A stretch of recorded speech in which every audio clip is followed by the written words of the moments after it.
වෙනද වගේම ලයිෆ් විත් ඔමේලි අපි බලනවාල හැමෝම ගොඩාක් ආදරෙන් පිළිගන්නවා.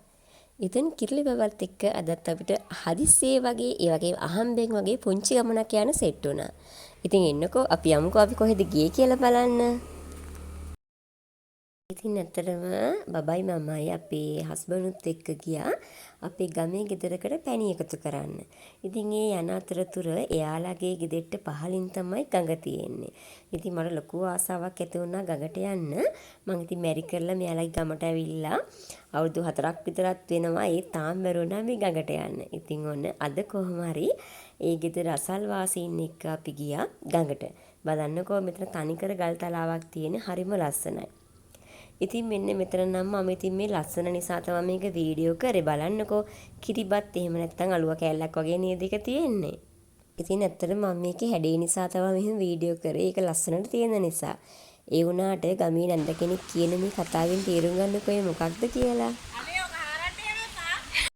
ඉතින් බලන්නකෝ මම වීඩියෝ කරනවා දැකලා ඒ නැන්ද කෑ ගහලා කිව්වේ අනේ ඔක හාරන්න නම් එපා කියලා.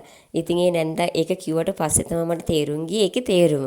ඉතින් ඇත්තටම මේ වගේ සලකුණු නිදානයක් තියෙන බවට සලකුණුවක් කියලා ගම්මුන්ගේ විශ්වාසයක් තියෙනවා. ඉතින් ඒ නිසා තමයි එයා කිව්වේ අනේ ඔක හාරන්න නම් එපා කියලා. ඉතින් ඔන්න මමත් මේ ගඟට ගියේ අද තමයි පළවෙනි වතාවට.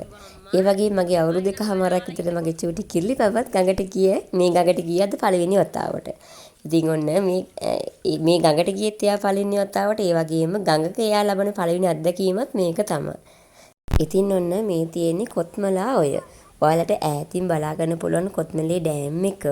ඉතින් කොත්මලේ ඩෑම් එකේ ඉඳලා කිලෝමීටර 1කමාරක් දෙකක් වගේ පහළට එන්න තමයි අපි මේ ඉන්නේ. ඉතින් අතන මෙතන සම්පූර්ණ ගල් තලාවක් තියෙනවා. මේ බලන්නකො ස්වභාවික හැදිච්ච පුංචි තටාකෙකුත් එතන තියෙනවා.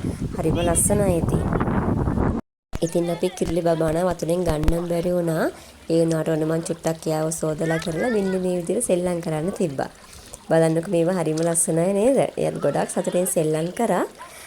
මේවට කියන්නේ ජෝග්‍රෆි වලට අනුව නම් ගල්වන කියලා. ඒ වගේම සාමාන්‍යයෙන් අපි ගැමි වේවහරි කියන්නේ කුම්බාණ්ඩ කියලාලු. මම ඒක කලින් අහලා තිබුණේ. පස්සේ තමයි දැනගත්තේ මේ වලවල් වලට කුම්බාණ්ඩ කියලා කියනවා කියලා. ගල්වන හැදෙන්නේ මෙන්න මෙහෙමයි.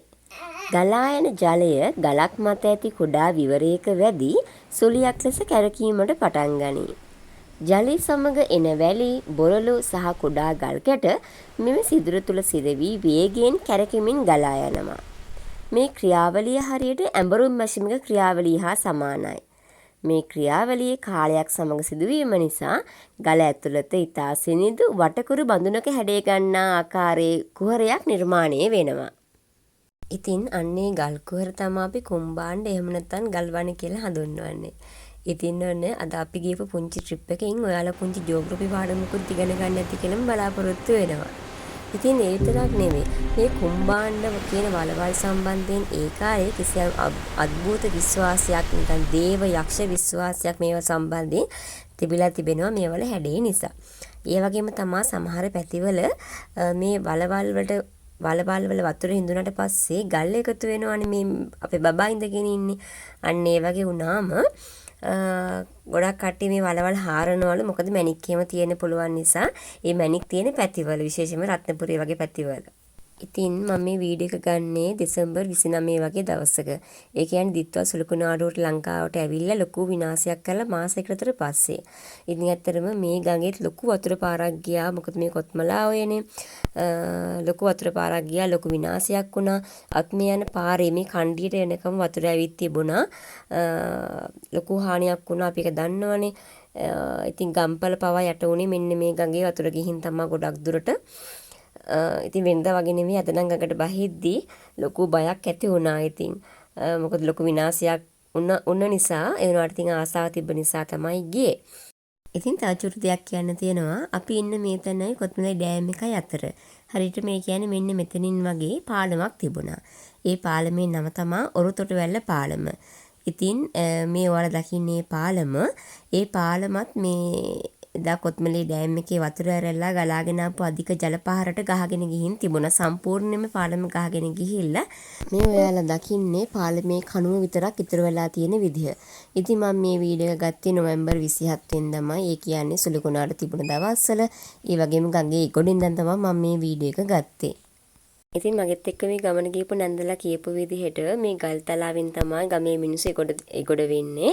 ඒ වගේම තමයි මේ ටිකේ මේ දිත්වා සුළුගුණාට ඇවිල්ලා අධික ජලපහරක් එන්න කලින් මේ ටිකේ වැඩි හරියක් තනකොළ වලින් වැහිලා එහෙම නැත්තම් කැලේ වෙලා තමයි තිබිලා තියෙන්නේ ගඟ මැද වුණත්. ඒ වුණාට සම්පූර්ණයෙන්ම වතුර පාරට මේවා ගහගෙන ගිහිලා දැන් සම්පූර්ණයෙන්ම එලි වෙලා තියෙනවා කියලා තමයි එයාලා නම් කියන්නේ. ඉතින් ඔන්න අපි ගියේ චූටි ට්‍රිප් එකක්. ඒ වුණාට ඒකෙන් ගොඩක් දේවල් මමත් ඉගෙන ගත්තා. ඔයාලත් ඉගෙන ගන්න නැති කියලා බලාපොරොත්තු වෙනවා.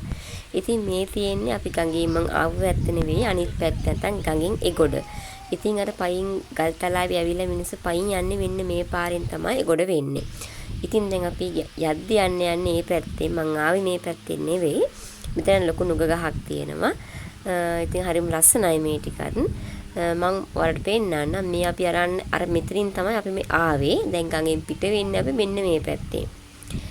ඉතින් ඔන්න ওই විදිහට තමයි අපි කිර්ලි බවත් එක්ක මේ ගියපු චූටි ට්‍රිප් එක අවසන් වුණේ. ඉතින් අදත් අපිත් එක්ක එකතුලා හිටපු ඔයාලා හැමෝටම ගොඩක් ස්තුතියි. ඉතින් ආයෙත් දවසක වීඩියෝ එකක් අරගෙන එන්නම් පරිස්සමට ඉන්න.